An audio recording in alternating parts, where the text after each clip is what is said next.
Hey you guys, and welcome back to my channel. Remember that I said I was going to pause the video and make a part 2, get more information on it. So that's what I'm currently doing. We're going to go ahead and see the message from another point of view, right? Earlier we mentioned the Four of Swords. Now I'm going to read this to you. The Four of Swords signifies a necessary period of rest, retreat, and inner reflection, urging you to slow down, recuperate from mental or physical exhaustion, and prepare for future endeavors by gathering your strength and shifting your focus inward.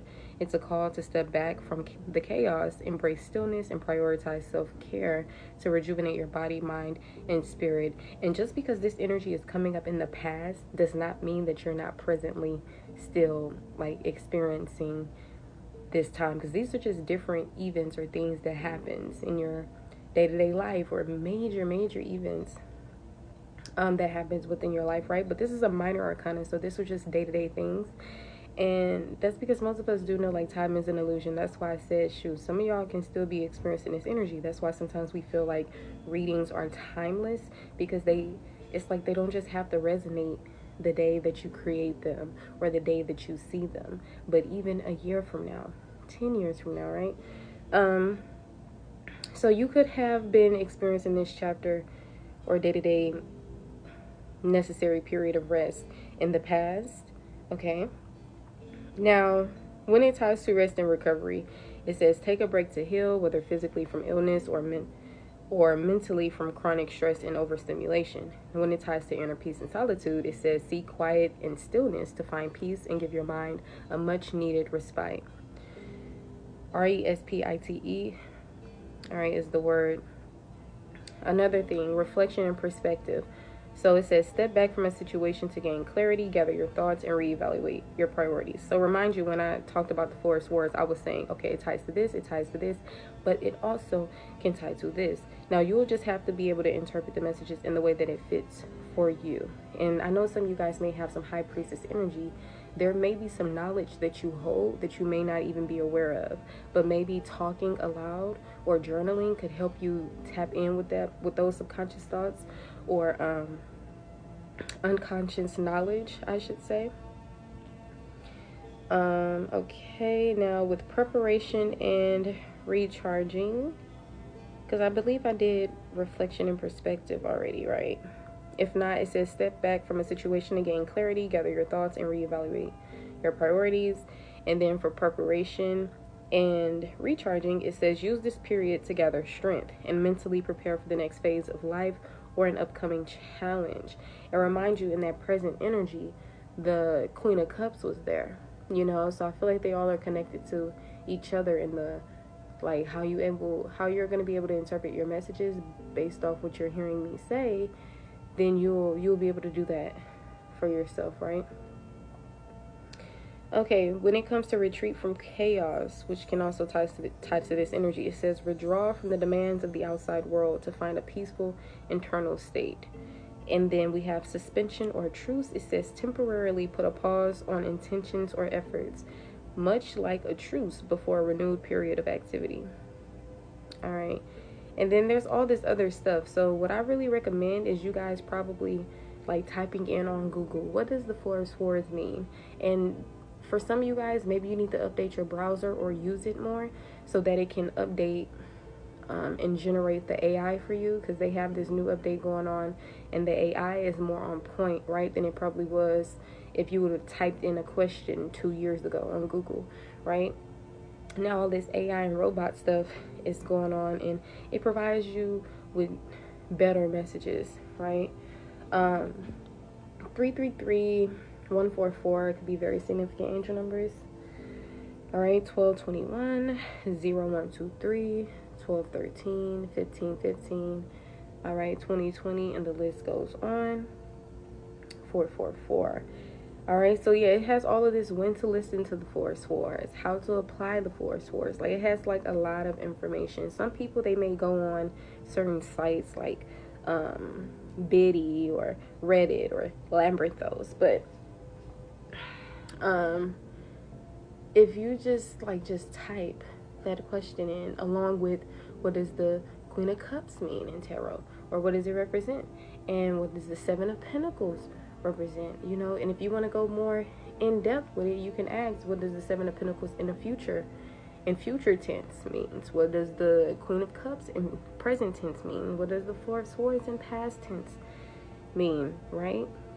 All right, so I'm gonna read these last little ones for you, and I may not do all of this for the other ones because I feel like I probably won't even have enough time depending on how much information it gives me. So that's why I was encouraging you guys to do that yourself.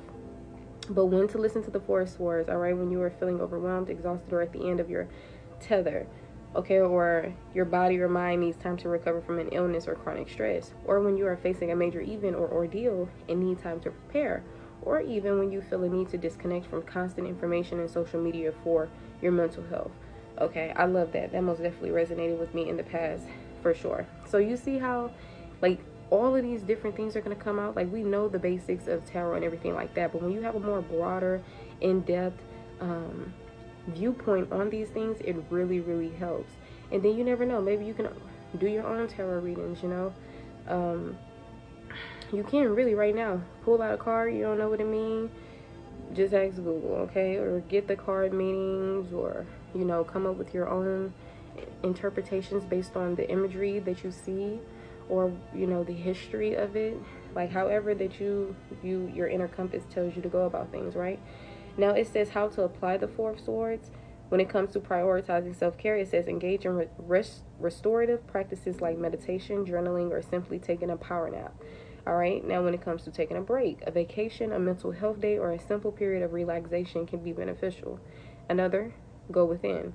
Shift your focus from external activity to internal reflection and self-awareness. Another thing, embrace stillness. Allow yourself to be still, recognizing the rewards that come from quiet, contemplation, and rest. Now, I'm going to try to do the other ones. Okay, so I'm going to move a little fast with this one. The Queen of Cups signifies emotional wisdom, compassion, and strong intuition, embodying someone who is nurturing, creative, and deeply empathetic. In tarot readings, she encourages you to embrace your own emotional intelligence, trust your instincts, and approach situations with kindness and understanding. She can also represent a caring mother figure or indicate a need to prioritize self-care while still supporting others. Okay, when it ties to these things, break down into emotional intelligence, compassion and nurturing, intuition, creativity, mother figures, okay, embracing your feelings, being empathetic, prioritizing self-care, trusting your intuition, and creating harmony. So we're going to read all of that, right? For emotional intelligence, the card calls for a deep connection to your feelings and the ability to understand and navigate them with wisdom. Now, all of these don't have to apply to you, but maybe some can, okay? Now, compassion and nurturing. She represents profound empathy, kindness, and a desire to care for and support others. All right? The Queen of Cups encourages you to trust your inner voice and psychic abilities to guide your decisions. Her connection to water and emotion also links her to imagination and artistic inspiration. She can symbolize a devoted and nurturing mother or a strong, supportive female role model. Okay?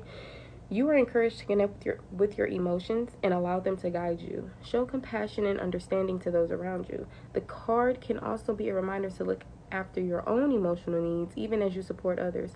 Listen to your gut feelings and inner wisdom when making choices, and focus on fostering a loving and stable environment in your relationship and home. That could be going on in the present, or could be encouraged to. All right, and like I said, for that Four of Swords energy, which was the past, that could have been going on in the past, or whatever case may be. Now with the Seven of Pentacles, it represents patience, perseverance, and evaluating the results of long-term effort and investment. It signifies a moment to pause and appreciate your progress, assessing what has been achieved while recognizing that the work may not be finished. Okay, the card often indicates that you are in a strong position due to past labor and are waiting for your efforts to bear fruit, suggesting faith in future successes. All right, now this card usually ties to patience and waiting, appreciation and gratitude, evaluating progress, investment in long-term successes, and the list goes on, right? And all of these came out in upright. So now you've put in the work, and now it's time to wait for the rewards to mature. A chance to acknowledge your accomplishments and the positive results you've manifested. I'm saying different ones at a time because I don't have enough time. But that ties to appreciation and gratitude, and the other one was tied to patience and waiting. This one is tied to evaluating progress, which is a call to pause and reflect on how far you've come, the efforts you've made, and the foundations that you built. Now, when it comes to investment and long-term successes, it points to the positive outcomes of sustained effort and wise investment. Okay, now this is more future energy, so this is possibly something that hasn't happened, or maybe, you know, it really all depends on how you see past, present, future. Like if you even believe in time or whatever the case may be, but just apply the messages how they fit. All right, make sure you go check out part 1. Bye.